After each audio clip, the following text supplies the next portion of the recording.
Благодаря на господин Ергенемин. А сега давам думата на господин Андреас Пандалов, ръководител на регионалното бюро на Конрад Аденауер за България.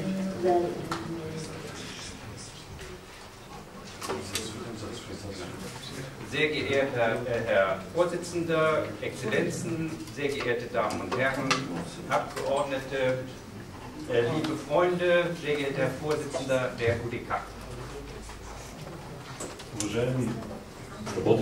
Уважаеми гости, превъзходителства, уважаеми депутати, уважаеми господин председател, уважаеми господин председател на Съюза на демократичните сили, приятели. Die Konrad-Adenauer-Stiftung unterstützt diese Konferenz und freut sich, Mitveranstalter sein zu können. Фондация Конрад Аденауер подкрепя тази конференция и се радва да бъде неин съорганизатор. Es gibt für uns drei Gründe, diese Konferenz zu unterstützen. Има три причини за подкрепата на тази конференция от страна на Фондация Аденауер. Der erste Grund ist die gute Zusammenarbeit, die unsere Stiftung seit vielen Jahren mit der Nichtregierungsorganisation EVET hier in Bulgarien hat. Първата причина е доброто сътрудничество, което нашата фондация е установила от години с неправителствената организация EVET. Es gibt enge und vertrauensvolle Zusammenarbeit zwischen dem Vorsitzenden der Bürgervereinigung EVET, Herrn Ergin Emin, und der Konrad-Adenauer-Stiftung hier in Bulgarien. Съществува тясно и основано на доверие и сътрудничество между председателя на гражданското сдружение ЕВЕТ, господин Ергин Емин, и фондация Конрад Аденауер тук в България. So war es für uns eine Frage der Ehre, dem Wunsch nach der Zusammenarbeit bei dieser Konferenz zu entsprechen. Ето защо за нас беше въпрос на чест да отговорим на желанието за сътрудничество при тази конференция. Der zweite Grund für unsere Mitwirkung liegt in der Themenstellung dieser Konferenz: Menschenrechte und Toleranz. Втората причина за нашето съдействие е темата на конференцията – човешки права и толерантност. Beides steht auch bei der Konrad-Adenauer-Stiftung ganz oben auf der Tagesordnung. И двете стоят най-горе в дневния ред на фондация Аденауер. Die Konrad-Adenauer-Stiftung darf den Namen eines hervorragenden deutschen Staatsmannes tragen, nämlich Konrad Adenauer.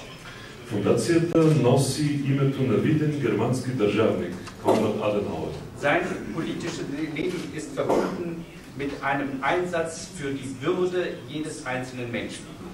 Неговата политическа кариера е свързана с ангажимент за достоинството на всеки отделен човек. Hat sich dafür eingesetzt, dass die Menschen frei sich entfalten können und ihre Rechte geschützt werden. Той се застъпва за свободното разгръщане на човека и спазването на човешките права. Hat sich gegen Willkür und gegen Machtmissbrauch gestellt. Аденауер е против произвола и злоупотребата с власт. War ein Gegner des Nationalsozialismus und ein Gegner des Kommunismus. Той е противник на националсоциализма и противник на комунизма. Aber war ein Verfechter für Freiheit, Toleranz, Gerechtigkeit, Frieden und Ausgleich. Но е борец за свобода, толерантност и справедливост, мир и изравняване.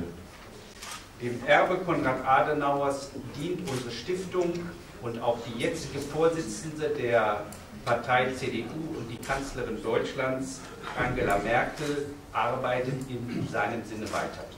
Нашата фондация служи на наследството на Конрад Аденауер, а сегашната председателка на Християн-демократическата партия в Германия и канцлерка на Германия Ангела Меркел работи в неговия дух. Und ich bedanke mich bei Herrn Emin, dass auch Angela Merkel zitiert hat. Благодаря на господин Емин за това, че цитира Ангела Меркел.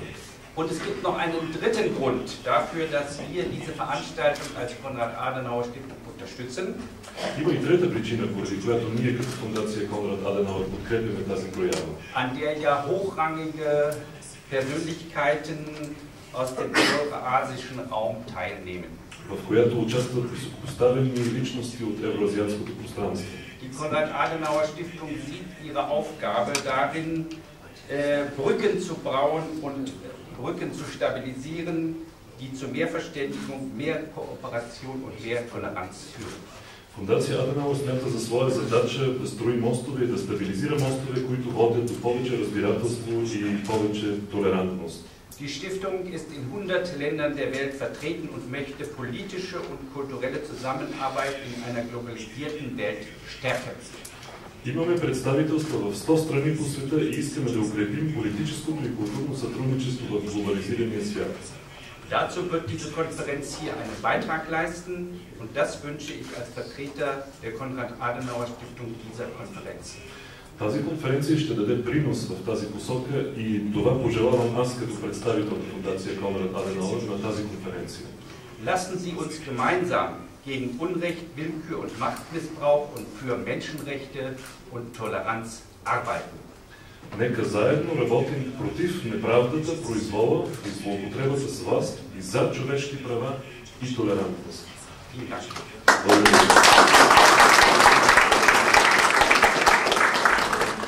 Аз благодаря от името на всички членове на ЕВЕС на господин Белов за добрите и съдържателни думи. А сега ще дам думата на господин Мартин Димитров, представител на Съюз на демократичните сили.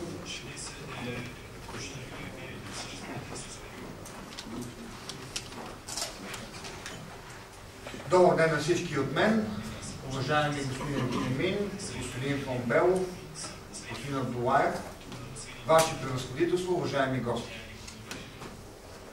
Това е едно много добро събитие, защото света става глобален, което означава мултипликация на ползите, но и мултипликация на негативите. Когато има криза вече някъде, тя е криза вече почти за целия свят. И когато има растеж в глобалната икономика, това е растеж за всички. Което означава, че живеем в нови условия и нова епоха. Подобряването на сътрудничеството помежду ни на Балканите и между Европа и Азия е едно от големите предизвикателства. Началото винаги започва от гражданските организации. Те винаги са първи. Винаги са най-активните, винаги сътрудничеството започва от тях. Но трябва да се включат и политиците и това трябва да стане едно от големите предизвикателства пред Европейския съюз в следващите години. По-добрите отношения с азиатските страни. Защото иначе се получава изолираност, която не важи за пазарите, не важи за хората, но може да се отнася до държавите. Правителствата започват да изостават зад икономиката, зад последното развитие в модерния свят. Не забравяйте, че живеем в интернет епоха и нещата се случват вече бързо. Събитията настъпват за броени дни. Това е наистина нов модел на развитие, какъвто никой не е познавал до сега. Което означава, че и ние трябва да станем по-бързи и да контактуваме по-добре помежду си и да започнем да работим заедно.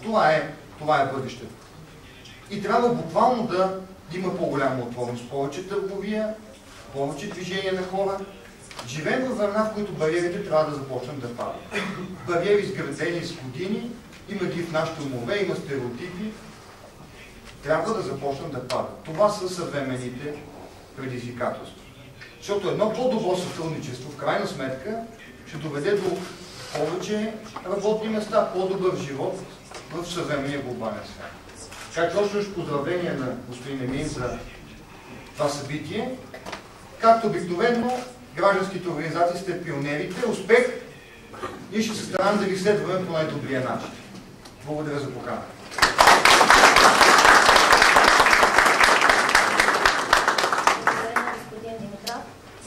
Давам думата на господин Ремзи Осман, който е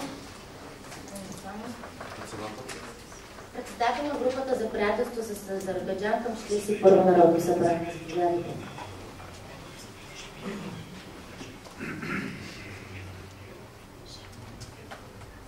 Уважаеми господин председател, господин Бенемин, уважаеми гости, уважаеми колеги от парламента на различни държави от Европа и от Азия. Аз също бих искал да ви приветствам в качеството на председател на групата за приятелство в Българския парламент с Азербайджан, колегите от Азербайджан, и се радвам, че наш колега от Азербайджанския парламент участва на конференцията, се радвам да е дошъл в България в нашата година. И най-искрено се надявам, че ще бъде една по-доплавна конференция. Защото се съмнявам за резултата. Преди малко вигара на Съюза на демократичните сили, но и правилно стъпна. Бариерите, леко по леко, не само вътре в една държава, но и отношенията между различните държави, между различните етноси, народности, различните нации трябва да само и падат. Европа и Азия са като прекичени съда. Всичко, което става в Европа, се отразява и реално в Азия, Средна Азия. Всичко, което става в реално на Каспийския район и на Кавказ, се отразява и в Европа. И тук е място ние да кажем, че когато говорим за човешките права и за толерантността, тези неща нямат алтернатива. Те нямат просто по някакъв друг начин да бъдат изпълнени. Или има човешки права, или няма човешки права. Или се спазват, или не се спазват. Толерантност или има, или няма. Тоест втора възможност няма. Както казах, половин бременност няма. Или е бременност, или не е бременност. Но, разбира се, моя колега, господин Димитров, изтъкна и господин Стаби, и на организацията, всяка страна си има свой подход, когато разрешава своите проблеми. Специално в неправителствения сектор, аз от моя скромен опит като политик от известно време назад, винаги съм го изтъквал, не винаги механичното пренасяне, например, на опита на една държава в друга държава е полезно. Това не означава да не се спазват определени правила. Категорично правилата трябва да бъдат спазвани. Но всеки регион има нещо, което като народна психология е характерен само за този регион. Това, което като народна психология е характерно за Германия, не е характерно за Америка или за Мексико. Но всички говорим за правата като даденост, че те не могат да бъдат отнети. Тоест подходът е различен, но целта е една. Първите години аз съм свидетел, уважаеми гости и участници, механично се опитваха в моята страна да се пренесе опита на определени държави в неправителствения сектор. Една част няма да успех. Тези неправителствени организации, които в нашата страна намериха своя път на развитие, спазвайки човешките ценности, без да разделят хората, кой какъв е. Те имат успех и стоят. И днеска са актуални като организации. Една от тези организации трябва да признае, че справим господин Евгений.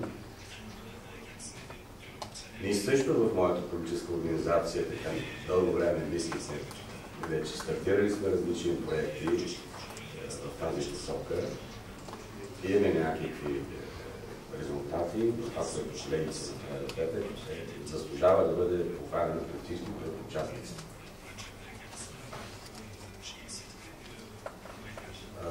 Що се отнася за толерантността, имахме близкото минало един наш политик, много голям политик, който постоянно повтаряше, че един букет е много красив, ако е в различни светове.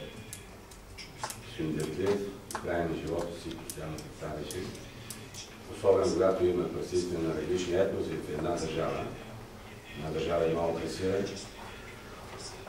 когато всички етноси от различни светове са на едно място и се разбират, букета тогава е красив. Ние го цитирам на всички митинги. Подобни организации съм убеден, че ще допринесат много за развитие на демокрацията в Средноблизкия регион. В същия момент ние сме длъжни да се отразяваме и с техните дадености. Те също ще подпомогнат в развитието и също на някои наши проблеми в страната. Ние служим за пример не само в Балкани. И от бившия Соцлагер, може би, България е единствената държава, където всички проблеми се решават по мирно. Като моите колеги от различни неправителствени организации, убеден съм, че ще вземат отношение и ще говорят, въпреки че има някакви проблеми. Но сме избрали пътя, различни политически сили, аз съм заместен председател на една от парламентарните групи в парламента на Движението за права и свободи, 20 години съм член на българския парламент. Когато има разбирателство, има места, където ние ще спорим в парламента, Има организации, неправителствени организации, които трябва да развият силното гражданско общество, които да имат смелостта да изискват от политиците да бъдат спазвани определени правила, които са приети общочовечни ценности, правила, международни изключения. Аз съм убеден, че вие днеска и утре ще дискутирате точно тези проблеми. Пожелавам успех на конференцията. Радвам се, че от различни следи, от различни политически сили има присъствие от различни държави. Много за мен като един букет, наистина много красив букет от различни държави. Още ви благодаря за поканата. Благодаря, господин Осман. Сега с огромно удоволствие ще поканя първата дама тази сутрин, госпожа Маргарита Гутева, кмет на район Средец в град София, а също така и заместник-председател на Асоциация на българските градове и региони и добър приятел на гражданско сдружение. Заповядайте.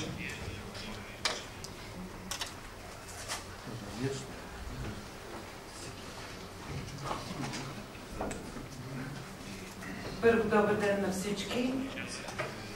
Това е моя втора среща с ЕВЕТ. На първата се запознахме и аз декларирах принципно, че подкрепям техните цели, техните идеи и се радвам на това, което те са умели да направят в гражданския сектор. Тези от тях, които помнят тази среща в Русе, надявам се не са забравили моите думи. Уважаеми участници и гости на 10-я форум на лидерите на неправителствените организации от Евразия. Уважаеми господин Емин, благодаря за поканата да участвам в днешната среща и за възможността да посветя дискусията. Светът, в който живеем, се променя по-бързо от представителите за него. Границите са по-лесни за преодоляване. Хората пътуват, работят и живеят далеч от родните си места, страни и народи, които според историческите представи са врагове и съперници. Сега те са съюзници и партньори. Този съвременен свят става все по-бъстър и все повече в близко съседство на една територия живеят хора от различни етноси и култури. Ускореното икономическо развитие и глобалните комуникации обаче не могат да изместят вниманието ни от простата истина, че цел и посока на това развитие трябва да бъде човекът, неговото развитие, защитата и гарантирането на основните му права и свободи. Това е задължение и на държавите, и на международните институции, и на неправителствените организации. Приемам днешния форум като признание за мястото на България в евроазиатското пространство, както и за последователните усилия на гражданско сдружение ЕВЕТ за интеграция на малцинствените общности в страната и в Европа. Желая успешна и ползотворна работа и продължаване на благородните ви усилия от свое име и от името на Асоциацията на българските градове и региони. Благодаря ви за вниманието.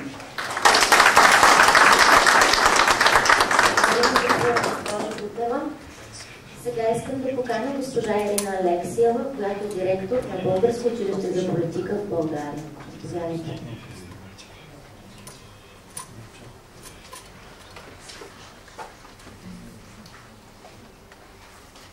Добър ден на всички. Първо добър ден, господин Емин. Аз съм изключително щастлива, защото в тази зала виждам много хора от ЕВЕТ, които са минали през училището. В момента човек, който ме покани на тази сцена, е в моя клас. В момента го учим на политика, а господин Емин има честито удоволствие да бъде в първия випуск на Българско училище за политика, така че това ме прави още по-щастлива. Искам да благодаря специално на Фондация Конрад Аденауер за подкрепата, тъй като това е изключително важно да се събират хора от различни страни, различни култури, различни етноси и да успяват да комуникират помежду си. За мен е наистина голяма чест да бъда сред вас днес, лидери на неправителствени организации от Евразия. Искам специално да поздравя гражданско сдружение ЕВЕТ за този форум и да кажа, че за мен тази възможност да се срещнат лидери на страни, които са една смесица от различни култури и да имат възможност да споделят своят опит, ценности, желания и надежди, е един наистина уникален шанс. Българското училище за политика, както вече ви споделих, от години работи със СЕВЕТ и точното число на хората, които са преминали през обучение на нашето училище от страна на гражданското сдружение са 18, което само по себе си говори за това колко е важно и колко е необходимо да се срещат хората и да обменят позиции и мнения помежду си. Ние като институция, която събира на едно място представители на различните политически партии, представители с различен етнически произход, знаем колко е важно уважението, толерантността и зачитането на правото на всеки един да изкаже, защити и да има свое мнение и позиции. Това е едно от най-важните неща, на които ние учим нашите ученици, че всеки трябва да отстоява своето мнение, но още повече да отстоява правото на другия да изкаже своето мнение. Желая успех на конференцията и едно нещо, на което аз лично се надявам много в лично качество, че ще успеете в тези дни, които сте заедно, да видите добре проблемите, през които са изправени нашите региони или общия ни евразийски регион, да дефинирате добре проблемите и да потърсите възможности за решение на тези проблеми. Това ще ви помогне да намерите верни отговори на много въпроси, ще ви накара да осъзнаете ценностите, които споделяме, но също така ще ви накара и да намерите общи решения на проблеми, за които дори не си давате сметка, че съществуват. С това желая успех и наистина нека да бъде много ползотворно това, което ще постигнете тук. Благодаря. Госпожа Алексева. Сега с удоволствие ще дам думата на госпожа Деяна Данаилова, която е директор на дирекция културна политика към Министерство на културата, която ще прочете поздравителен адрес от името на господин Вежди Рашидов, министър на културата в Република България. Заповядайте. Добър ден на всички участници, уважаеми госпожи и господа, драги чуждестранни гости. За мен е удоволствие да приветствам всички вас, участниците в 10-я форум на лидерите на неправителствените организации от Евразия. Самият факт, че сте се събрали да обсъждате толкова значими за развитието на днешното общество въпроси, е сигурен знак за вашата активна гражданска позиция. Един от най-актуалните въпроси на нашето съвремие в условието на глобализиращия се свят е как да съхраним идентичността на всеки един народ, защото именно тя е носител на неповторимостта, но същевременно да развиваме активен междукултурен диалог, убедени, че това е нашият принос в формирането на един свят на откритост, доверие и сътрудничество. Сблъсъкът на култури и религии не е желателната съдба на човечеството през 21 век. Напротив, съвременните отношения изискват интензивен диалог и търпимост, като единствено възможна стратегия на мира и на развитието. А както показва опитът, такъв диалог не е просто красива, но неосъществима мечта. Той е възможен, защото културата може да бъде най-солидната база за разбирателство и консенсус. Като земя на 7 велики човешки цивилизации, като страна с богата и разнообразна култура, с невероятни археологически ценности, България приветства и последователно подкрепя взаимодействието на всички нива. Ние виждаме в това засилено сътрудничество гаранция за нова политика по отношение на културата и общото ни наследство. Фокусът на тази политика не е само икономическият ефект и дължимата грижа. Важно е участието на гражданите, плодотворният междукултурен диалог, толерантността между различните социални групи, религиозни общности и етноси и не на последно място уважението към човешките права, сред които изпъква правото на собствена култура и правото на достъп до култура. През своята многовековна история България е била връзката между изтока и запада, между християнството и исляма. Тази история възпита българския народ с търпимост и толерантност към различните етноси и религии. Именно тази толерантност е в основата на уникалния български етнически модел, който се утвърди през годините на демократично развитие. България остана мирна и стабилна, въпреки бушуващите пожари около нея. И за тази стабилност допринесоха общите усилия на всички българи, независимо от етническата и религиозната им принадлежност. Вашият форум се провежда в навечерието на един от най-светлите български празници – 24 май, денят за славянската писменост и на българската култура. Това е добър повод да завърша своето приветствие към всички вас с думите на просветителя и автор на кирилската азбука свети Константин Кирил Философ, излезли по време на диспута във Венеция през 868 година. Цитирам: Бог не изпраща ли дъжд еднакво на всички? Същото и слънцето не свети ли на всички? Нека почерпим толерантност, нека се получим на взаимно доверие от тези наши велики предци, градили преди векове смисъл и слово нашето общо културно наследство. Защото само с уважение към миналото ще вървим напред. Пожелавам ви успешен форум и ползотворни дискусии. Вежди Рашидов, министър на културата на Република България. Благодаря.